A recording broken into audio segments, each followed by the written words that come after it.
Olá, vamos começar essa última parte de trigonometria. Bom, vamos começar com o que a gente viu na última parte de números complexos. Vimos no estudo dos números complexos que é um dado número complexo, z igual a mais ib, ele pode ser representado na sua forma trigonométrica, que é z igual a r cosseno θ mais i seno θ. E ele pode ser representado também pela sua forma utilizando a exponencial, z igual a r, e e θ, onde r é o módulo desse vetor z e θ é o ângulo lá no plano Argand-Gauss. Aqui está a figura para a gente identificar essas variáveis que eu falei agora. Então a gente pode fazer o seguinte.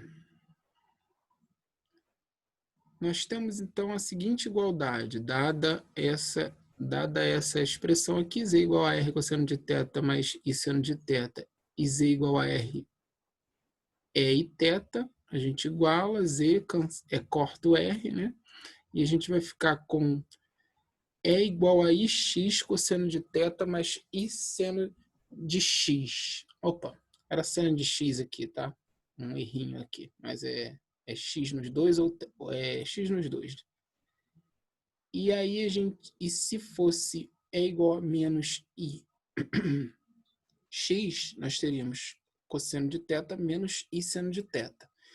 Se a gente somar essas duas equações, essa equação para os exponenciais, eu vou ter e ix mais e menos ix de um lado, e do outro lado, somando, eu vou cortar o i seno de x com menos i seno de x, eu vou ter 2 cosseno de θ. Resultado, eu vou ter que cosseno de x é igual a ex mais e menos ix sobre 2. Agora, se eu subtrair essas duas equações exponenciais, quem vai cortar vai ser o cosseno de θ. Então, eu vou ter seno de x igual a ex menos e elevado a menos de x sobre 2i. Essa é a diferença. E a gente vai fazer o quê? Vamos definir a hiperbólica tirando esses i's. Tira esse i aqui, ó. Tira o i daqui do cosseno, das exponenciais, e tira o i daqui debaixo do denominador do seno. Então, a gente vai definir as hiperbólicas assim, semelhante a essas relações do cosseno e do seno. Então, vai ficar cosseno hiperbólico de x é igual a ex mais e menos x sobre 2, e seno hiperbólico, aqui está faltando o h, quando eu for colocar para vocês essa transparência, eu vou corrigir essas coisas, seno hiperbólico de x igual a ex menos e elevado a menos x sobre 2. As demais funções hiperbólicas, a gente pode derivar dessas duas aí, como a gente fez para as funções trigonométricas, né? Tangente hiperbólica vai ser seno hiperbólico sobre cosseno hiperbólico, aí é dividir isso tudo, e as recíprocas. Vamos para o triângulo oblíquos. Eles não têm nenhum ângulo reto, né? Essa é a definição de triângulo oblíquo. Se o triângulo retângulo tem um ângulo reto, e o triângulo oblíquo, os triângulos oblíquos eles não têm nenhum ângulo reto. Pode ser obtusângulo, acutângulo. Então, não temos como resolver pelo teorema de Pitágoras. Não temos como, porque não tem um ângulo retângulo, né? Não tem um triângulo retângulo, não tem um ângulo de 90 graus. Mas vamos prestar bem atenção aqui na forma de representar esse ângulo. Eu coloquei esse ângulo alfa aqui, eu vou chamar de A também, azão, porque ele fica de frente para o lado A. Então, ó, os lados eu coloquei com letra minúscula, 3 lados para o triângulo, né? A, B e C. E o ângulo que é oposto a cada lado, né? No caso, o oposto ao A aqui seria o alfa, eu vou chamar de A. O oposto ao B seria o beta, eu vou chamar de Bzão, né?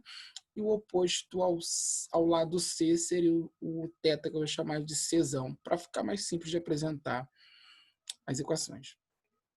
Para resolver um triângulo oblíquo, precisamos conhecer as medidas de no mínimo um lado e a medida de qualquer outras duas partes dos triângulos, dois lados, dois ângulos, ou um ângulo e outro lado. Vamos ver como que a gente pode resumir isso, né?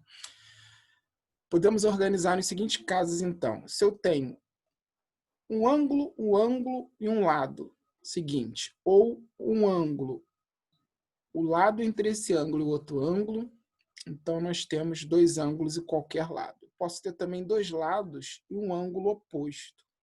Eu posso ter três lados e eu posso ter dois lados e seu ângulo. Então são quatro situações que eu consigo resolver o triângulo, se eu consigo resolver esse triângulo oblíquo.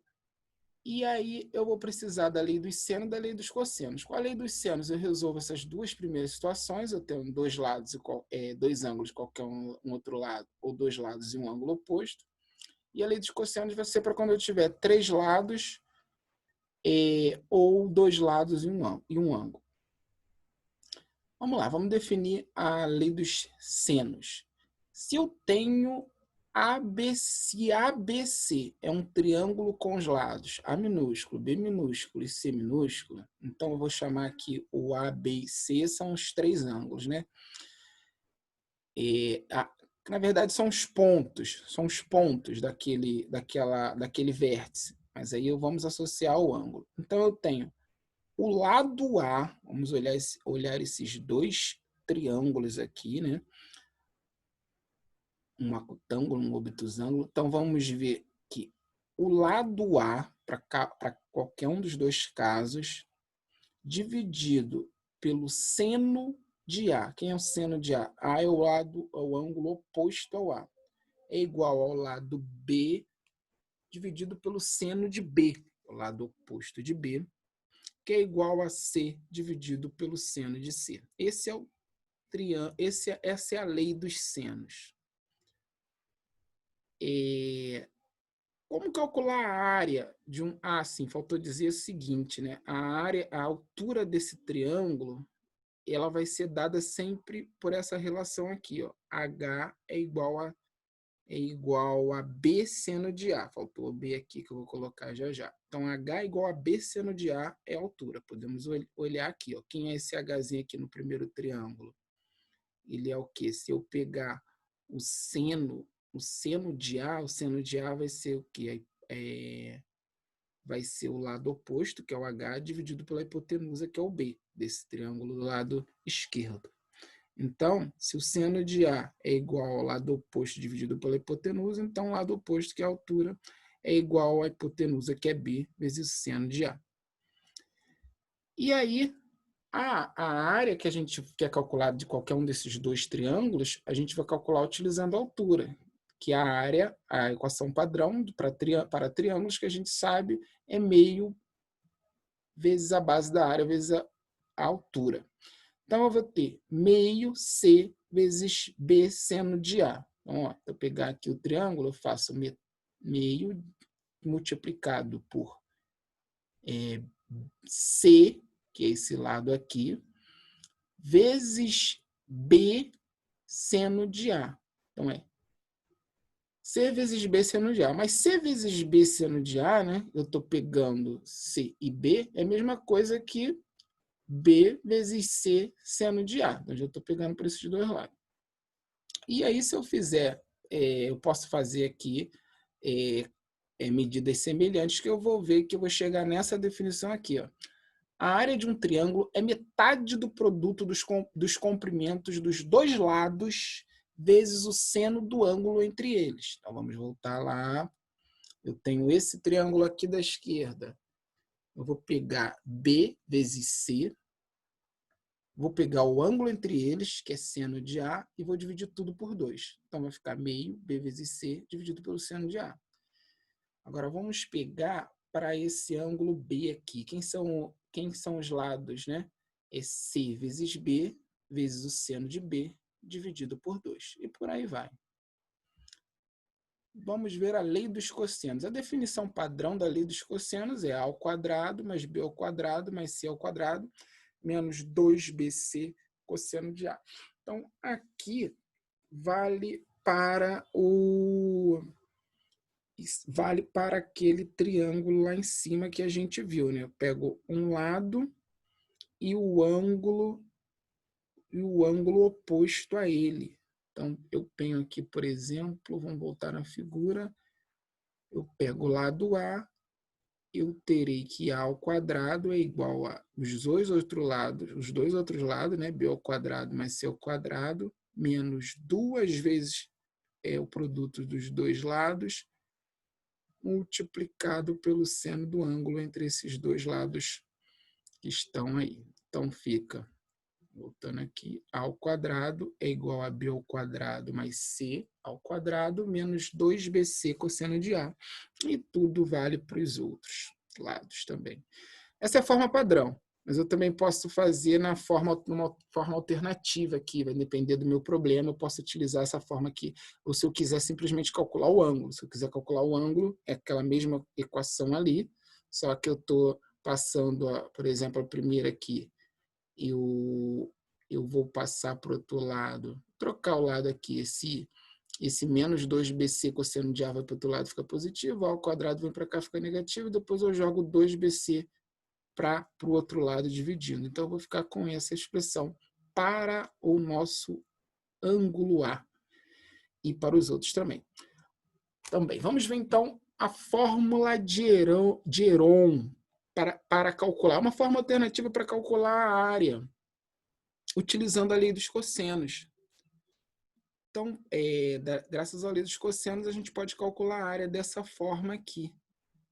Então, a gente faz que, dado qualquer triângulo com lados de comprimentos A, B e C, a área do triângulo é dada por, igual a área desse triângulo vai ser a raiz quadrada de S vezes o produto aqui da subtração de S por cada lado desse, né? Então, vou fazer o produto aqui, subtraio para cada de S, eu subtraio cada lado e multiplico por S de novo. Onde esse S é a soma desses três lados dividido por 2. Essa é uma forma de Heron, né? Uma forma milenar para calcular a área desse triângulo. Vamos fazer um exemplo para essa fórmula de Heron. Então, a gente tem aqui esse triângulo oblíquo. Como que a gente pode calcular a área desse triângulo? Eu poderia pegar aqui, ó, no ponto C e descobrir qual é a altura. Poderia tentar descobrir essa altura aqui. Primeiro eu descobriria o ângulo B aqui e tentaria descobrir a altura. Mas eu tendo os três lados, eu posso utilizar essa continha do Heron aqui, ó. Somo os três lados dividido por 2 e depois faço essa raiz quadrada. Então, primeiramente, somando 72 com 53 e 43 vai dar 168, dividido por 2, 84. Vamos jogar na raiz quadrada. Vou ter que fazer, né? 84 vezes 84 vezes 84 menos 43, vezes 84 menos 53, vezes 84 menos 72. Então, vai ficar isso aqui, ó. Faço essa operação, multiplico tudo, aplico a raiz, está 1.131,89 metros quadrados.